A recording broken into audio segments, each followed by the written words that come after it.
The Life of David Livingston, Part 25.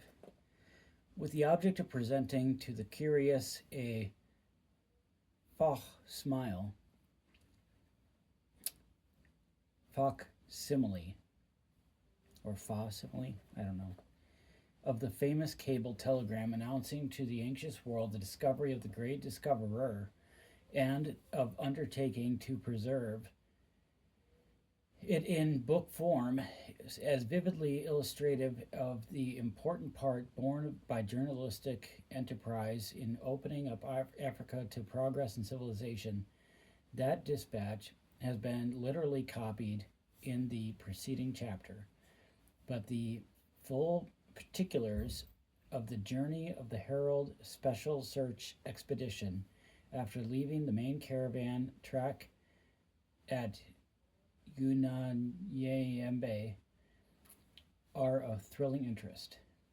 Instead of going directly from the last named place to Ujiji, Mr. Stanley was compelled, by reason of hostile tribes, to make an extensive detour to the southwest and then march up in a northwesterly direction, not very far distant from the east shore of Lake Tanganyika.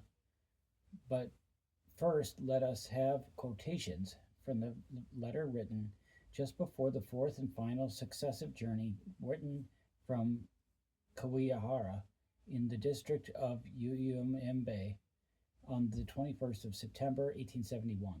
Quote, in the storeroom where the cumbersome monkeys of the New York Herald expedition lie piled up, bale upon bale, sack after sack, coil after coil, and the two boats are this year's supplies sent by Dr. Kirk to Dr. Livingston, 17 bales of cloth, 12 boxes of wine, provisions and little luxuries such as tea and coffee. When I came up with my last caravan to Unayambe, I found Livingston's had arrived but 4 weeks before, or about May 23 last, and had put itself under charge of a half-caste called Thanai Katikati, or Thanai in the middle, or between. Before he could get carriers, he died of dysentery. He was succeeded in charge by a man from Joanna, who in something like a week died of smallpox. Then Mariambo's war broke out, and here we all are. September 21, both expeditions halted, but not for long. Let us hope. For the third time, I will make a start the day after tomorrow. Unyemboitzi is a romantic name. It is Land of the Moon, rendered into English as romantic and sweet in Kinyamboitzi as any that Istanbul or Isfahan can boast is to a Turk or a Persian. The attraction, however, to a European lies only in the name. There is nothing of the mystic, nothing of the poetical, nothing of the romantic in the country of the Unyamboitzi. If I look abroad over the country, I see the most inane and the most prosaic country one could ever imagine.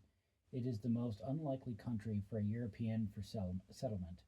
It is so repulsive, owing to the notary it has gained for its fevers. A white missionary would shrink back with horror at the thought of settling in it. An agriculturist might be tempted, but then there are so many better countries where he could do so much better. He would be a madman if he ignored those to settle in this one instead. To know the general outline of the physical features of Unyamboitzi, you must take a look around from one of the noble coigns of vantage offered by any of the hills of Siente,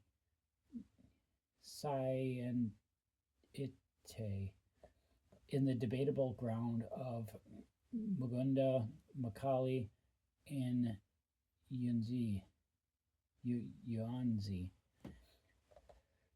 From the summit of one of those natural fortresses, if you look west, you will see the Unayamawatsi recede into the far blue mysterious distance in a succession of blue waves of noble forest rising and subsiding like the waters blue of the ocean. Such a view of Unayamawatsi is inspiring, and were it possible for you to wing yourself westward onto another vantage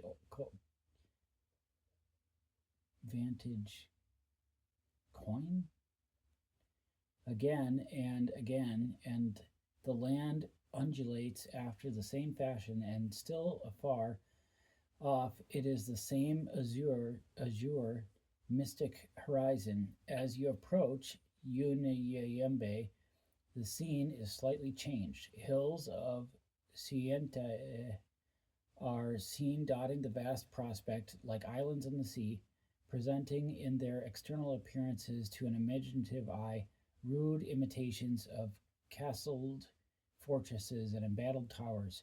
A near view of these hills discloses the denuded rock, disintegrated masses standing and boulder resting upon boulder, or immense towering rock, tinted with the same color age paints of in these lands. Around these rocky hills stretched the cultivated fields of the Wanayamwise, fields of tall maize, of holcus and sorghum, of millet and vetches, among which you may discern the patches devoted to the cultivation of sweet potatoes and manioc, the pasture lands where browse the hump-shouldered cattle of Africa, flocks of goats and sheep. This is the scene which attracts the eye, and is accepted as promising relief after the wearisome marching through the thorny jungle plains of Ugogo, the primeval forests of Yuanzi, the dim plains of Tura and Rubuga, and when we have emerged from the twilight shades of Kigwa, no caravan or expedition views it unwelcomed by song and tumultuous chorus, for rest is at hand. It is only after a long halt that one begins to weary of Unyangembe, the principal district of Unyayamwitsi.